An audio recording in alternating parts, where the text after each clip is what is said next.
முகமது பின் துக்ளக்கின் கதை. ஒரு காலத்தில் டெல்லியை ஆண்ட ஒரு சுல்தான் இருந்தார். அவரது பெயர் முகமது பின் துக்ளக். 1325ஆம் ஆண்டு முதல் 1351ஆம் ஆண்டு வரை ஆட்சி செய்தார். அவர் மிகவும் படித்தவர். ஆனால் அவரது சில முடிவுகள் மக்களுக்கு பெரும் துன்பத்தை கொடுத்தன. தலைநகரை மாற்றிய சுல்தான், அவர் ஒரு பெரிய கனவு கண்டார். இந்தியா முழுவதையும் தனது ஆட்சியின் கீழ் கொண்டு வர வேண்டும் என்று எண்ணினார். அதற்காக தலைநகரை டெல்லியிலிருந்து தேவகிரி என்ற இடத்துக்கு மாற்றினார். அந்த இடத்தின் பெயரை தௌலதாபாத் என்று மாற்றினார். ஆனால் இந்த திட்டம் பலிக்கவில்லை. மக்கள் தௌலதாபாத்துக்கு செல்ல விரும்பவில்லை.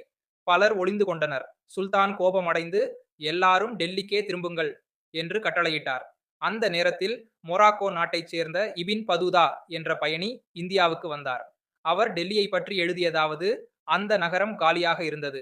மக்கள் மிக குறைவாக இருந்தனர். பணம் மற்றும் பஞ்சம். அலாவுதீன் கில்ஜி போல துக்ளக்கும் நிலவரியை உயர்த்தினார். மேலும் நிலவரியை பணமாக வசூலிக்க ஆணையிட்டார். ஆனால் அந்த காலத்தில் பணம் கிடைப்பது கடினம்.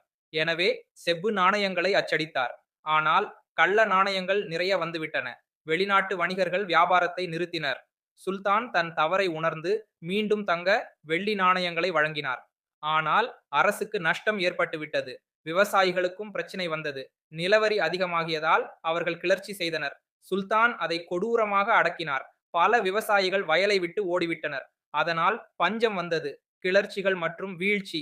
துக்ளக் 25 ஆண்டுகள் ஆட்சி செய்தார். ஆனால் அவருக்கு எதிராக பல கிளர்ச்சிகள் நடந்தன.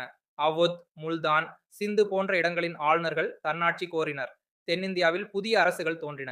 பாமினி என்ற ஒரு முன்னாள் படைவீரர் தௌலதாபாத்தை தனது ஆட்சியில் சேர்த்துக்கொண்டு பாமினி சுல்தானியம் என்று பெயரிட்டார். 1334இல் மதுரையும் 1346இல் வங்காளமும் சுதந்திரம் அடைந்தன. 1351ஆம் ஆண்டில் மார்ச் 23இல் முகமது பின் துக்ளக் இறந்தார். அவரது ஆட்சி பல தவறுகளால் நிறைந்திருந்தது. தௌலதாபாத் நகரம் முழுவதுமாக அழிக்கப்பட்டது. ஒரு வரலாற்றாசிரியர் எழுதியதாவது: அந்த நகரத்தில் எதுவும் இருக்கவில்லை. அரண்மனைகள், வீடுகள், தெருக்கள் எல்லாம் பாழடைந்தன. ஒரு நாய் கூட அங்கே இருக்கவில்லை. இப்படி ஒரு பெரிய சாம்ராஜ்யம் தவறான முடிவுகளால் இப்போ நீங்க பார்த்த வீடியோ மாதிரியே நம்ம ஆப்ல ஒரு அனிமேஷன் ஸ்டோரி சீரிஸே வந்து கொடுத்திருக்கோம். பிளே ஸ்டோர்ல நம்மளோட குயிக் லேர்னிங் ஃபார் ஆல் இந்த நேம்ல வந்து இருக்கும். இத வந்து லாகின் பண்ணிக்கோங்க. முதல்ல ஹோம் பேஜ் இந்த மாதிரி தான் இருக்கும். இதுல அந்த ஸ்டோர் ஆப்ஷன்ல வந்து போங்க.